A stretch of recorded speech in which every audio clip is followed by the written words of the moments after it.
We seek a predictable, stable relationship with Russia. We think that's good for our people, good for the Russian people, and indeed good for the world. That is Secretary of State Tony Blinken yesterday, meeting with Russian Foreign Minister Sergei Lavrov in Iceland. Meeting comes as the two countries reportedly discuss a potential summit between President Biden and Russian President Vladimir Putin this summer.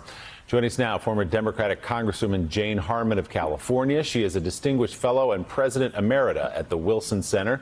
She also is the author of Insanity Defense: Why Our Failure to Confront Hard National Security Problems Makes Us Less Safe. Also with us, President of the Council on Foreign Relations, Richard Haass. His book, The World, A Brief Introduction, is available now in paperback. Good morning to you both. Richard, I know you'll help me take up the cause of Corey Kluber a bit later in the segment, but let's focus on the Arctic Council in Iceland for the moment. That first face-to-face conversation between high-level officials from the two countries since President Biden was sworn in. A senior State Department official called it constructive.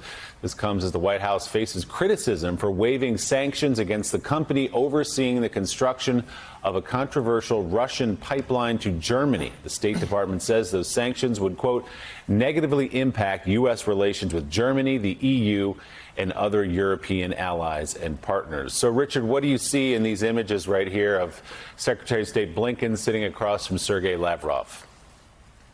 I see a couple of things, Willie. One is the idea that the United States wants to have certain types of diplomatic interaction with Russia. We've already signed an agreement extending nuclear arms control. Russia could play an important role, say, vis-a-vis Iran and the nuclear issue in the Middle East, obviously Ukraine, North Korea. So I don't see diplomacy as a favor we do with Russia. It's simply a tool of American national security. And the decision to waive the sanctions was less about Russia, really about Germany. And then the question is, how do we subsidize Ukraine, which potentially stands to lose if gas no longer has to traverse its territory? How do we make sure that Russia is not in a position ever to blackmail Germany or other European countries? We're going to need some standby arrangements there. But I see this essentially as pretty practical diplomacy. Yeah, Jane, let's talk about the practical diplomacy. It was the last 4 years under the Trump administration was a bit schizophrenic for the Russians, who had Donald Trump being obsequious to Vladimir Putin at every turn, every opportunity, humiliating himself in front of Vladimir Putin. And yet you had the United States Congress and a lot of Republicans supporting really tough sanctions.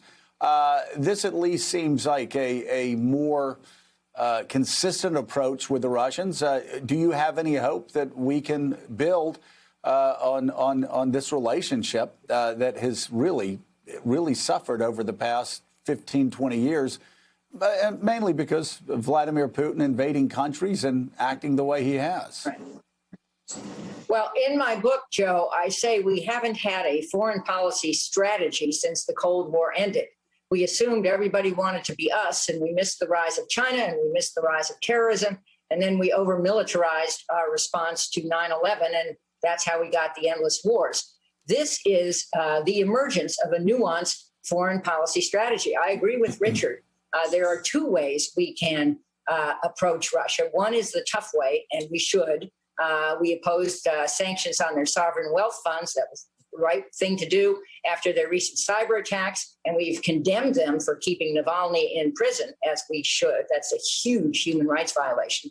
On the other hand, there can be some cooperation. There is cooperation. The Arctic, the Wilson Center, which I led for 10 years, has a polar initiative where we meet regularly with Russians, and having our top people meet there, it was exactly the right move. And this relief on the pipeline, to me, is a little complicated, because Russia is still meddling in eastern Ukraine in the Donbass. And I don't see how that gets better if we reduce our leverage. On the other hand, we are giving Russia a carrot. Russia is, I think, cooperating with us on a new or better agreement in Iran. And just maybe that will pay off. Germany wants this pipeline, but the rest of Europe, to my knowledge, doesn't want it. So that's another wrinkle that Biden's going to have to address.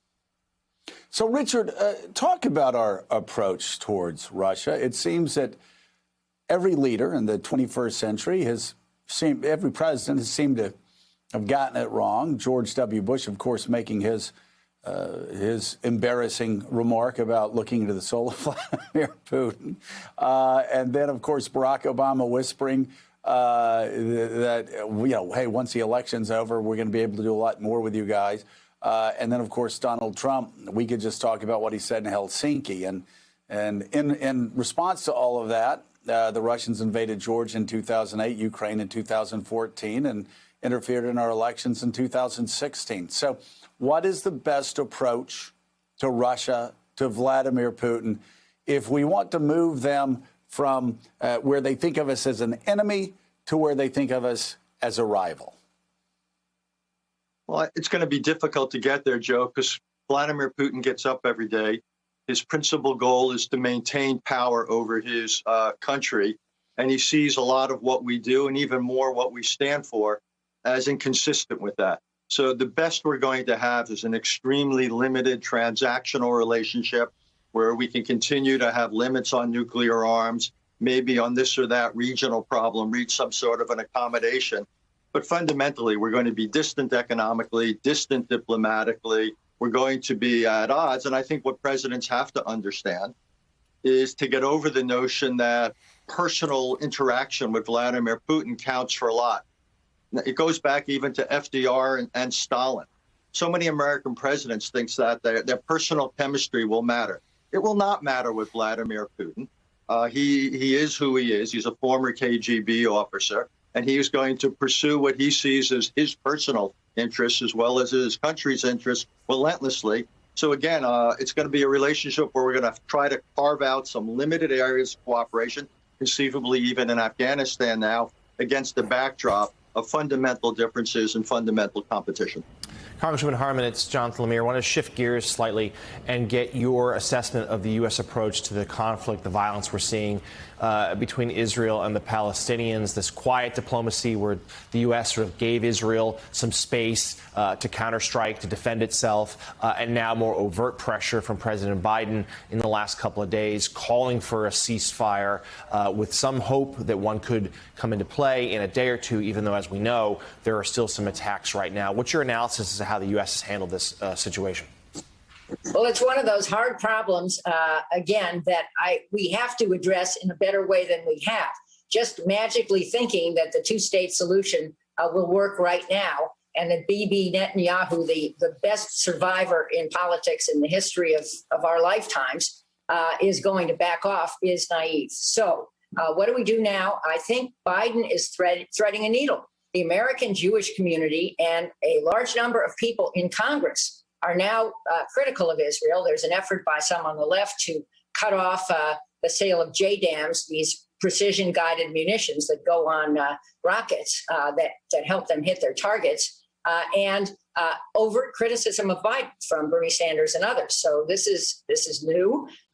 And Israel, inside Israel, is turning on itself. The Arab Israelis who got along with the Jewish Israelis and served side by side in the Knesset are turning on their neighbors in cities like Lod, which is hugely disheartening. So if you have to play the long game, and I think Bibi Netanyahu, the survivor, is now trying to play the long game, there has to be a reset. And I think there will be one here. But the bigger issue is something David Ignatius addressed brilliantly yesterday in the Washington Post, which is resetting the whole Middle East. The tectonic plates are moving. I think Biden understands this. And I think Bibi, for the long term, is going to have to learn about this.